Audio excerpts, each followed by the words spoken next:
Hey guys, this is Will at Third and Long. Today we are going to be breaking down the results of Week 4 for the AP Poll Top 25 teams. There's a lot of games, so let's go ahead and get started. Hit that like button and subscribe.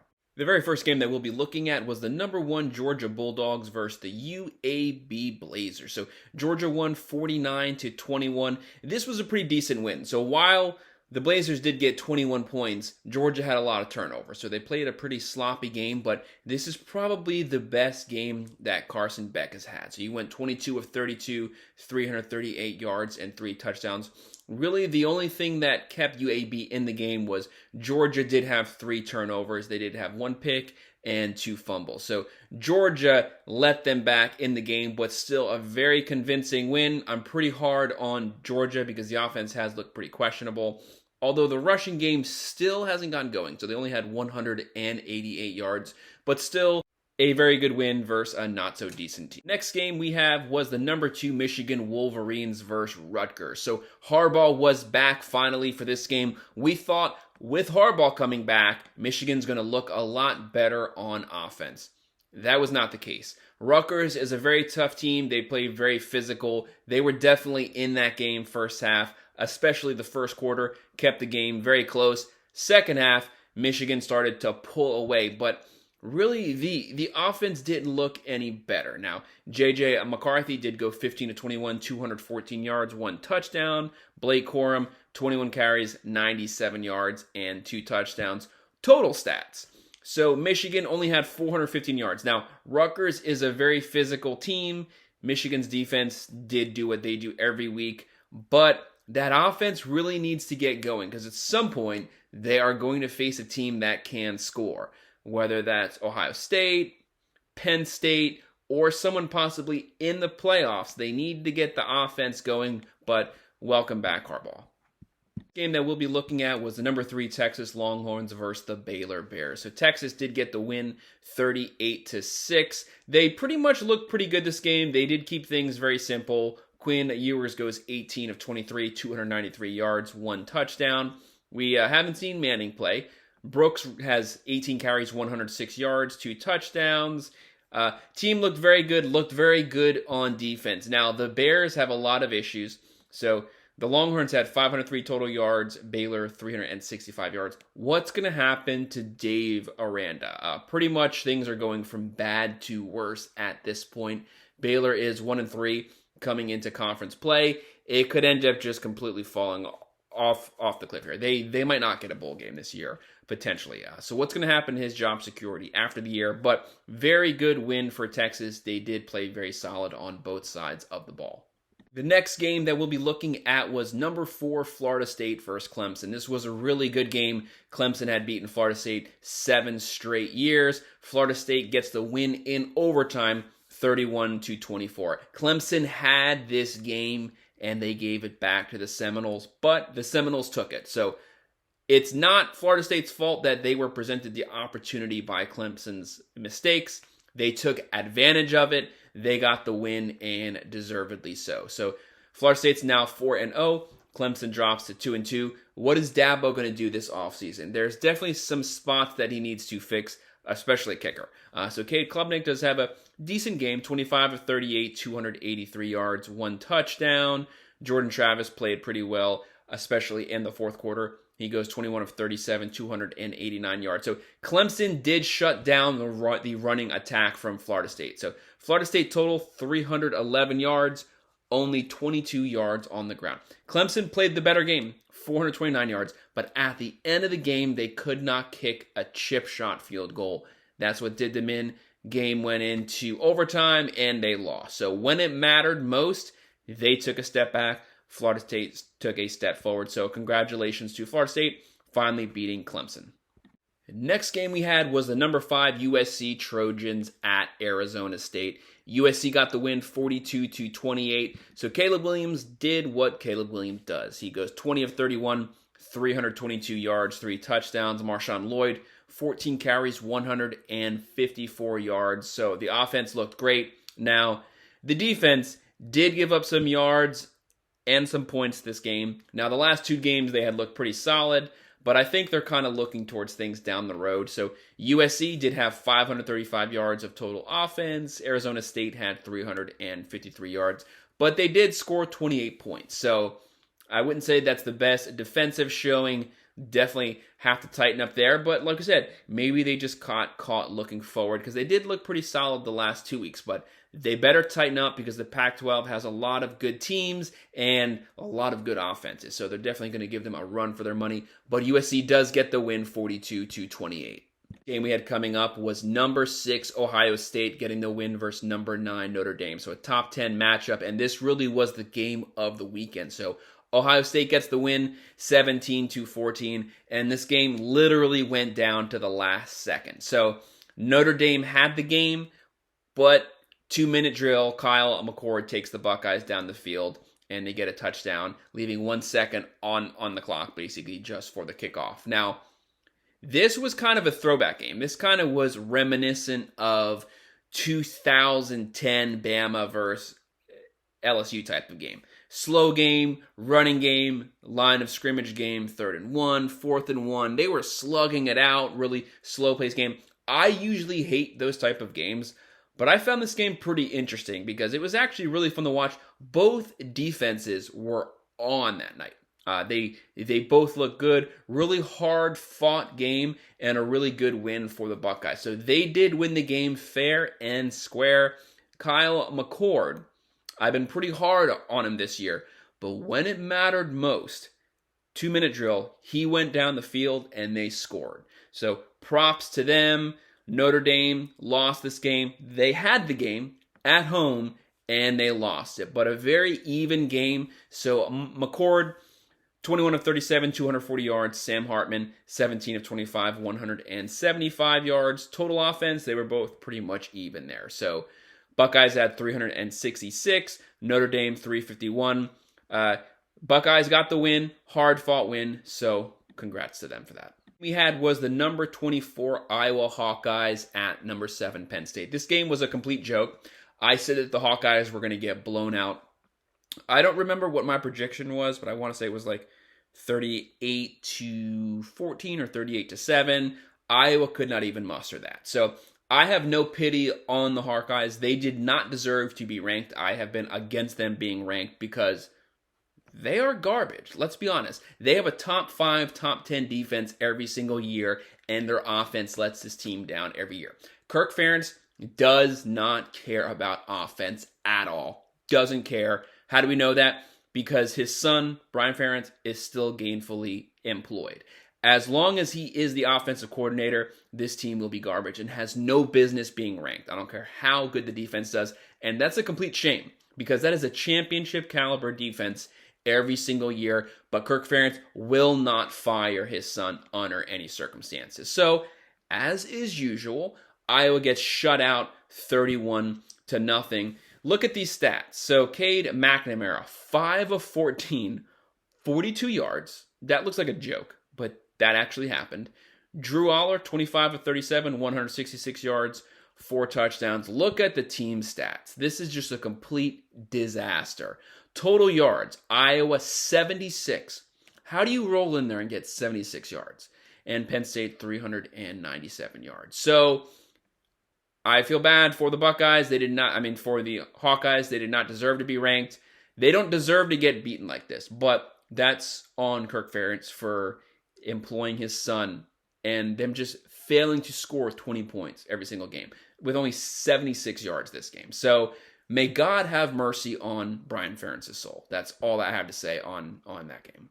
Next game we had was the Cal Bears at number 8 Washington Huskies. So Washington does get the win 59-32. This is the first time Washington's defense has actually given up some points, but the majority of those points came in the second half when they had their second and third string players in. Penix did what he does every single week, but finally he did not throw for 450 yards this game. He only went 19 of 25, 304 yards, 4 touchdowns, 1 pick. So as of right now, people have to have Penix up there in the top 3 of the Heisman, if not number 1. They do the same thing every week, and this team scores in bunches. Looking at the total yards, Cal had 502, Washington had 529. So their defense did not play well this week, but they have looked pretty solid every single week prior to this. But coming into conference play, Pac-12 is pretty difficult, but nonetheless a very good win carried by Penix here, winning 59-32. Next game we had was number 19 Colorado at number 10 Oregon. Oregon gets the win 42-6. Don't look too much into this game. I did not think Colorado had any chance. I don't know why people were saying that they did have a chance. It's not an indictment on Deion. They won one game last year. He has them at 3 wins. So he's tripled their win total from last season. Props to there, but let's be honest, they were never actually going to go anywhere in the Pac-12. Pac-12 is too deep, and they have zero depth. A lot of good first-team players, but that's about it. Sanders, 23 of 33, 159 yards, 1 touchdown. So this team is too pass-heavy or reliant. They have no run game, but they don't have the line depth. Sanders got sacked 7 times. He was constantly under pressure. So they finally rolled into playing a really good team, and that good team put it on him. So Bo Nix goes 28 of 33, 276 yards, 3 touchdowns, and 1 pick. Total team stats, Colorado 199, Oregon 522. So like I said, this was expected to happen. People were really scared to say that Colorado was going to lose this game. Listening to the talking heads, everyone was like, well, you know, they have a chance. Like, people were too scared to say what was obvious. Good for Deion, but they're not actually going to win this game.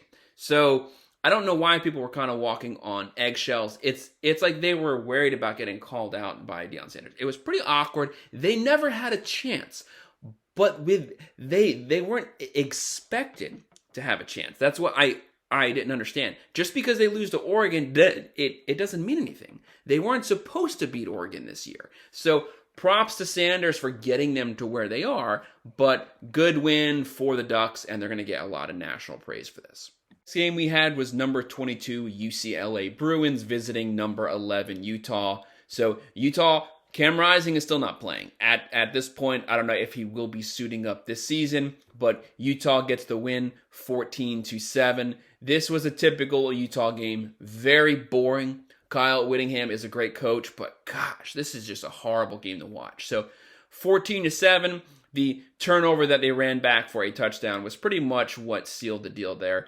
Nate Johnson was the quarterback for the Utes, 9 of 17, 117 yards, one touchdown. That's just painful to watch.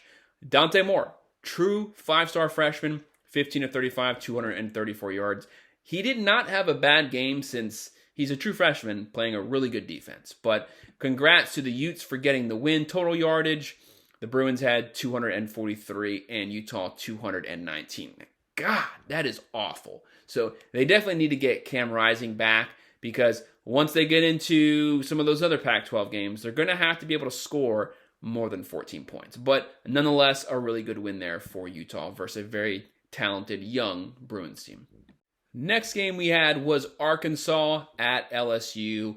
LSU does get the win 34-21. This was kind of a fun game to watch. It was kind of back and forth the whole time. So they won 34-31. KJ Jefferson goes 21 of 31, 289 yards, 3 touchdowns, 2 picks. Pretty sloppy game from him. Jaden Daniels continues to perform at a high level. 20 of 29, 320 yards, 4 touchdowns, and 1 pick. This team was kind of a shootout second half, so things were kind of going back and forth. Total yardage, Arkansas had 426, LSU had 509. Like we said, this game was back and forth. I'd say it's a little concerning on the defensive front for why the Tigers could not shut down the Razorbacks. But nonetheless, they did hold on to get the win. Like we said, 34-31. Next game we had was number 15 Ole Miss Rebels visiting number 13, the Alabama Crimson Tide. So Bama does get the win 24-10. This game was really close first half, really tough game by the Rebels there. But Bama came out and they owned the second half. They made the proper adjustments at halftime. They did get the win. First half, I don't know what Tommy Rees is doing, but it's like they're trying to treat Milroe as if he's Tom Brady. He's standing back there like a statue trying to throw passes. He's not a gunslinger. He's a running quarterback. Run him. That's his specialty. That's what he does. keep doing that till you get a quarterback. He's the best quarterback, and that's his skill set, is being mobile. So they need to utilize that. Have a lot of run-centric plays specifically for his skill set. Nonetheless, they come out second half. He does throw, but they also run a lot better. Total yardage. Ole Miss had 301 yards. Bama had 356 yards. Rushing, Bama had 131. Ole Miss got shut down. So Bama's line finally held firm. That's been a weakness so far this year. But they only gave up 56 yards on the ground. So a pretty good win versus a ranked team there. So congrats to Alabama. But there's still questions. But nonetheless, they definitely played a lot better than they did versus USF. So things are maybe looking up for them. Next game we have, and this is a pretty fun game. Number 14, Oregon State Beavers at number 21, Washington State. This was the game of the teams that have no home next year. Washington State did get the win, as I predicted, 38-35, and it was a shootout. So DJU, 17 of 34, 198 yards, 1 touchdown, 1 pick. But Cameron Ward continues every single game to have over 300 yards passing. He goes 28 of 34, 404 yards, 4 touchdowns, no picks. This game was a shootout. It was close. The game went down to the very end. Total yardage, the Beavers 440, Washington State 528 yards. Like I said, Washington State got the win 38-35. If things continue on this trend, the Apple Cup at the very end of the year versus Washington is going to be a really fun game. Next game we had was number 16, Oklahoma Sooners at Cincinnati. This was Cincinnati's first Big 12 game. Welcome to the Big 12. This was a lot lower scoring than everyone thought that it was going to be, but the Sooners did get the win 20-6. Now, Dylan Gabriel, 26 of 38, 322 yards, 1 touchdown. So not his best game, but he played good enough to win. Props to the Bearcats defense for keeping the game that close. Now, Emory Jones, the quarterback that was at Florida, he goes 22 of 41, 235 yards, no touchdowns, 2 picks. So those turnovers really cost them. Total yardage, Sooners 425, Cincinnati 376. Cincinnati is a very run-focused team, but very close game. So props to them for keeping the game that close. And also, Sooners defense looks much improved over last year. So props to Venables for really retooling that defensive line through the transfer portal. We have number 17, North Carolina Tar Heels at the Pittsburgh Panthers. So this game was close kind of to that first half, and then the Tar Heels pulled away. They did get the win 41-24. They're still not needing that much from Drake May so far, and they keep winning games. So he goes 22 of 30, 296 yards, 1 touchdown, no picks. Total yardage, the Tar Heels had 373 and Pitt had 307. Now, I've said previously, they need to get Drake May a lot more comfortable because Phil Longo's gone. Philip Lindsay is the offensive coordinator. He's a Gus Malzahn guy, so he likes to run more. So they're not really using him, but they keep winning. But I'm kind of curious, if things get into a shootout, will they utilize Drake May? So far, they haven't had to, and they keep winning. So congratulations to the Tar Heels for winning 41-24. Next, we have the number 18 Duke Blue Devils versus UConn. So Duke beats the crap out of them. They win 41-7, and they honestly did not have to do much to get that win. So looking at Riley Leonard, 23, 34, 248 yards, 1 touchdown. He did lead the team running, 4 carries, 30 yards, and 1 touchdown. Total team stats.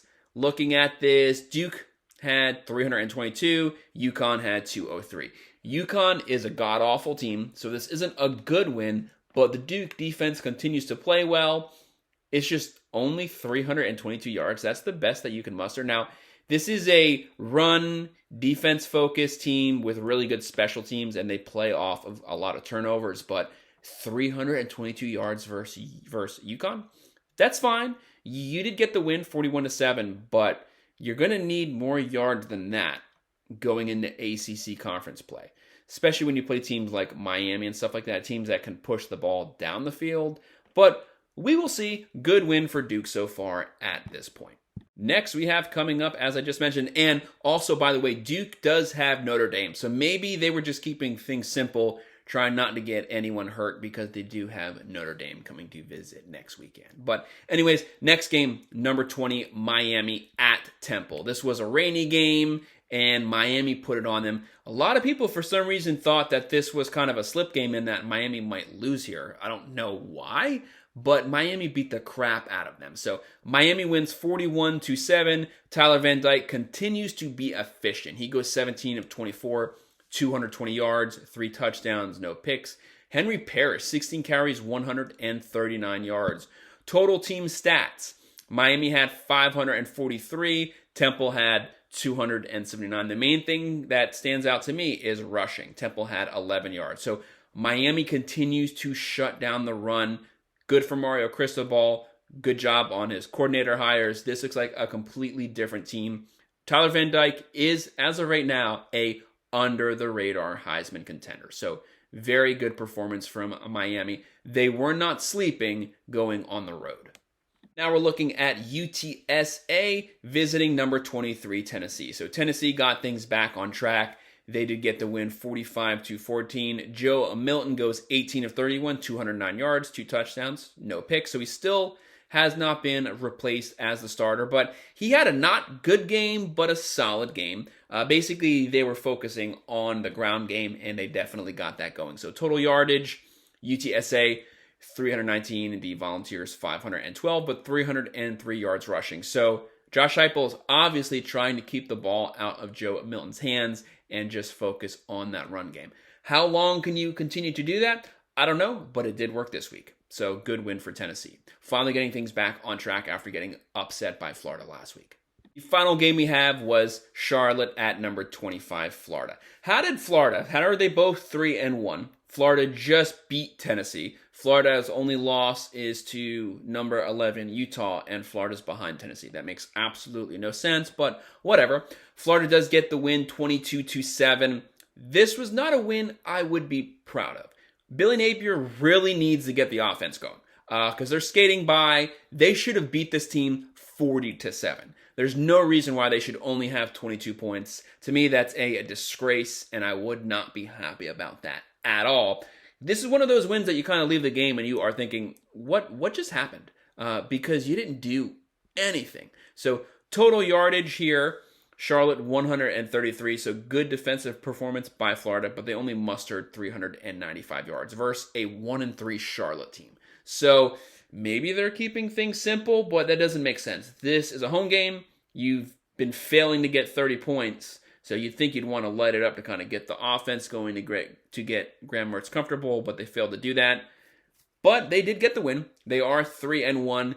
Things are going to get a lot tougher from this point forward. And like I said previously, Florida is playing just to get a bowl game this year. Just get to 6-6 with that schedule. It's a really tough schedule.